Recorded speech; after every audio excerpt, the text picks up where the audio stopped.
It's Lori from Laura's World, and I'm about to have a special guest on this evening. It's Mr. Steve Sacchi. I'm waiting for him to come on now, and he's coming to us from Long Island, New York this evening, and he's going to talk about his new book called Savage. I'll let him talk to you guys about it. Hey, Hey, how are you? I'm good. How are you? I'm all right. It's an honor, honestly. I love to get into the sober rooms, the little private things on Facebook and see what everybody's doing. And I did catch your podcast, and I really enjoyed it. I love when someone goes through a lot and comes out the other side and not only helps other people like you're doing, because sometimes they don't want to give away their secrets because it's all mine and I'm not going to share that. But you don't do that. You help other people, and you've got a great sense of humor about it, and that's what I love. It's a very serious disease that we have, and I, for one, did not want to laugh about anything. It was a nightmare. I had a girlfriend one Christmas give me a beach towel that was a chalk outline because I used to pass out on her back porch every time we got together. And we're all laughing and I was mortified. This is what they think of me. This is how they know me. Lori's the one that passes out at the parties, but I can laugh about it now, and I love that. I really, really do love that. So I read a little bit about you. I know that you're from an Italian family and you're from Long Island and Staten Island. Staten Island. I'm sorry, Staten Island. And Let me get that straight. I'm actually half Irish. I'm Irish, half Irish, but I'm from Staten Island, so it's kind of a heavy Italian enclave. So yeah. You would never know I'm half Irish. So the one thing that really caught my attention was because I related to this so much. When I listen to other people's stories and I hear about their upbringings and their childhoods, and they were so horrible, I also did not have a terrible childhood. I mean, my childhood, I was taken care of. So why did I have such a problem with drinking and doing drugs? And you had said something similar to that your childhood was good. You didn't have a bad childhood. So what do you think happened? What were you involved with younger, and what got you from drinking to trying heroin? Yeah. That's Right. kind of a stretch. I mean, Yeah. I don't know, because I remember when I was a kid, everybody was trying stuff before I did, like even Yeah. earlier than I did, and I was rather reluctant because I was kind of like trying to be a good kid. Because Yeah. like I said, I had a good upbringing, and one of the reasons why I say that why I stress the point is because that's how I was taught from one of my first sponsors. For many years, when I was like in and out of treatment centers and whatnot, and they would always talk about the root causes. It Mhm. kind of messed me up because now like I'm like trying to like figure out, Yeah. all Make right, one up. what's Maybe my father didn't love me. Yeah. Me too. yeah, I was like, yeah, What? my dad went on a lot of business trips, and it's like Yeah. Yeah. my dad was not neglectful, Yeah.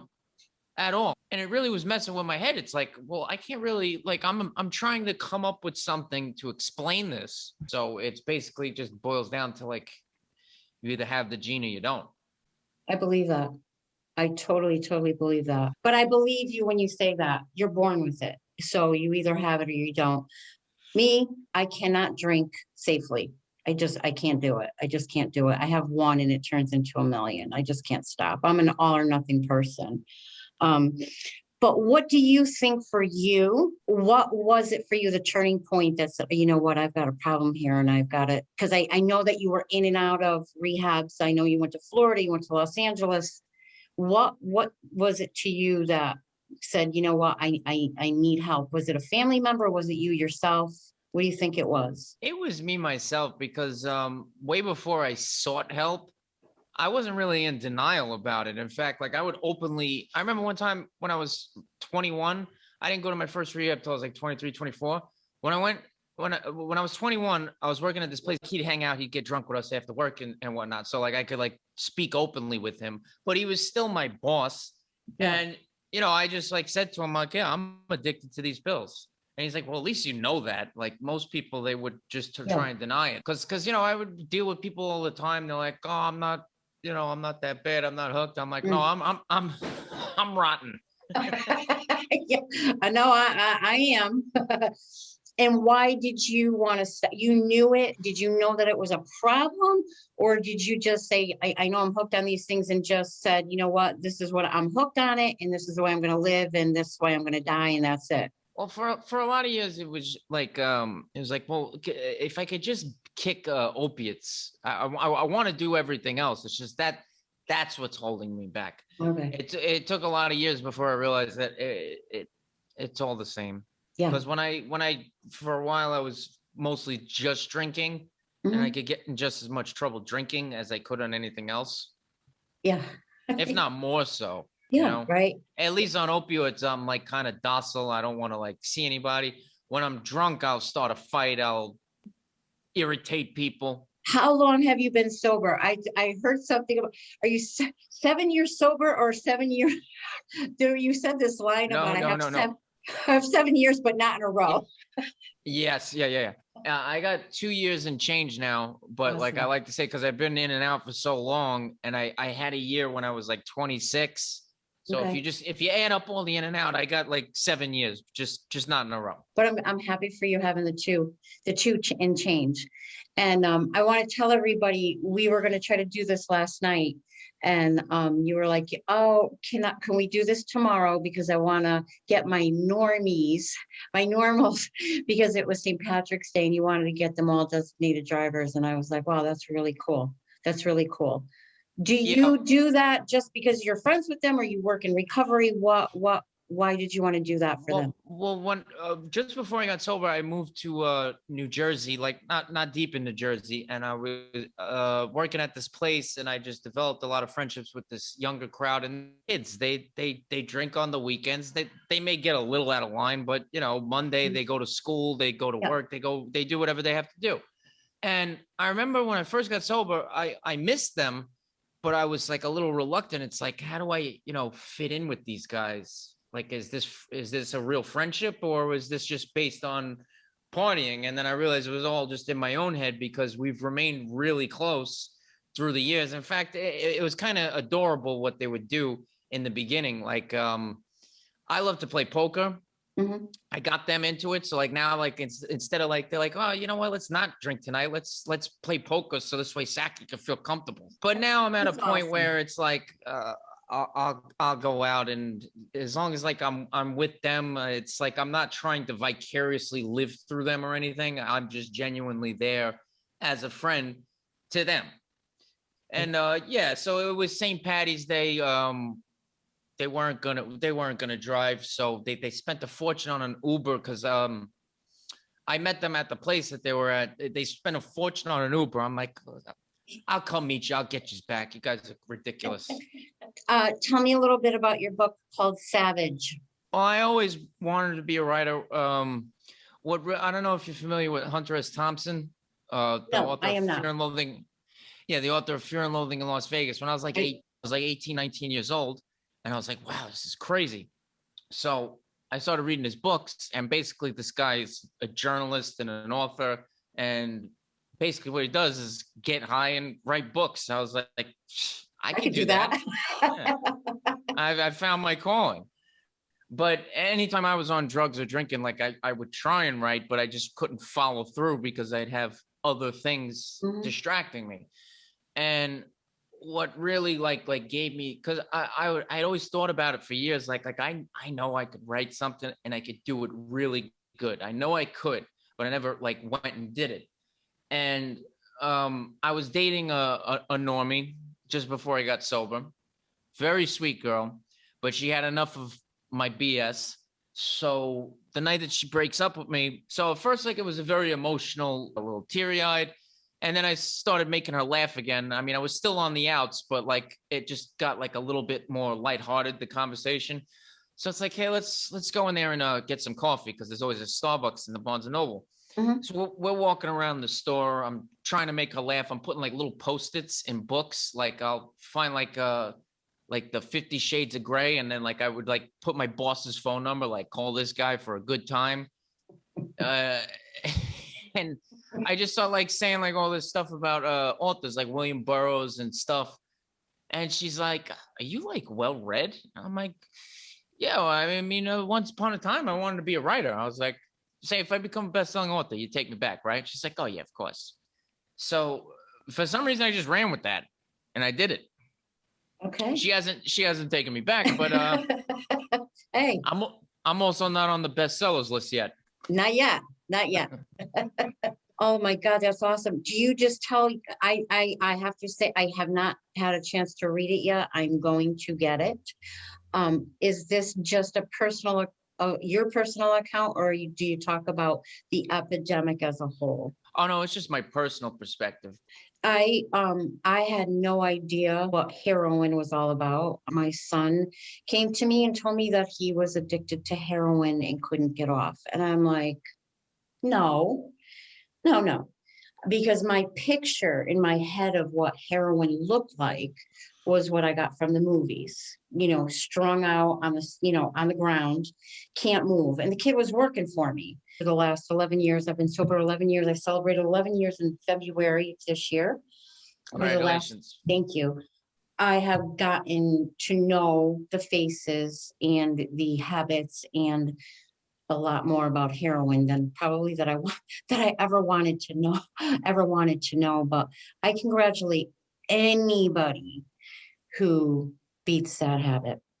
And I know that it's a very hard thing to do, very, very hard thing to do. I've seen it firsthand for the last 11 years, and it's scary. He has lost two friends to it that, had a year or 2 years and tried using one last time. And he was out in Los Angeles getting sober himself and had to call me to tell me that he lost a few people. So it's a scary thing. So I really congratulate you on overcoming this and keeping it in the forefront and reminding people and letting people know, because a lot of people don't want to talk about it, Steve. A lot of people don't want to talk about it. So I applaud you. I applaud you for doing what you're doing, honestly. And that's why Thank you. I wanted to talk to you about it. Do you do work in recovery now? Do you Yeah, work with people in recovery? Good for you. yeah. Do you work I at a work at a center? detox. Yeah, at a detox? Good for Mhm. you. Good for you. You must see a lot. Yeah. Yeah, I wanted to ask you this because somebody asked me this the other day. Um, how everybody, I don't know if you've gone through a 12-step program or whatever, and then that's entirely up to each individual person. I don't say you have to do this, that, or the other thing to be sober. And somebody asked me the other day, and I thought this was interesting, and I wanted to ask you because you are working with people on a daily basis in recovery. Do you feel like this is a living amends? Do you feel that that's what you do now, is to help other people and show them that it is possible? Well, here's the thing: is if I'm being honest, I didn't really think of it that way as like a living amends. More or less, I'm not even a good example of 12-step recovery because I do it, but I have trouble raising my hand and I have trouble reaching out to newcomers. I'm hoping with time that that'll pass. So sometimes people are like, "Oh, well, you should take more coffee commitments. You should do this. You should put your hand out more. You should raise your hand more." And for some reason, I just have a wall up. So like this was kind of like my way of just expressing myself with a sledgehammer and like getting it off my chest because raising my hand in a meeting, I'll resort to like my sense of humor and I won't really be too genuine. Whereas when I was writing, like I could really just like let out what I wanted to say. And the added benefit is that it resonates with people. I've seen that happen with total strangers that have reached out. To me, that's just a bonus. I do the best I can, and I'm hoping with time I could get better where I'm more patient with people because I get frustrated easily. Okay, that's all right. It's honest. It's being honest. and you are who you are, and this is what works for you. So don't beat yourself up too badly about that. It'll come if it comes. Yeah. Yeah. Yeah, I don't try and like because like some people they'll like go try and hunt down sponsees. Like my thing is like, listen, if you approach me, I'm not gonna say no, but Hmm. I'm not looking for you, Yeah. you know? Okay. Yeah, that's okay. And plus, I mean, I'm still even with 2.5 years and all my experience with this stuff, I mean, but I'm still struggling with like my mental health and like having to just have more patience and stuff. So Yeah. when someone like asks me for help, it's like you realize that there's guys with 20 years that are heavyweights in this thing that'll probably have much better advice than me. I mean, if you want my perspective, I'll give it to you, but I'm sure there's better advice out there. Don't underestimate yourself. Sometimes people want to talk to somebody that has less time when they're brand new than they want to talk. When I heard some of my friends that are great friends now, I had 6 months and they had 20 years. My head, I was like, are you fucking kidding me? I got to keep doing this for 20 years. Like I was like, oh hell no. You are stupid if you haven't gotten it by now. Like I figured I would just slow it down. I would either learn how to drink responsibly or I'd go to a few meetings, get it, and then I wouldn't have to go anymore. But so when I heard people that had multiple years, that flipped me out. Actually, that flipped me out. I didn't want to talk to them because they were slow. They were slow learners in my book.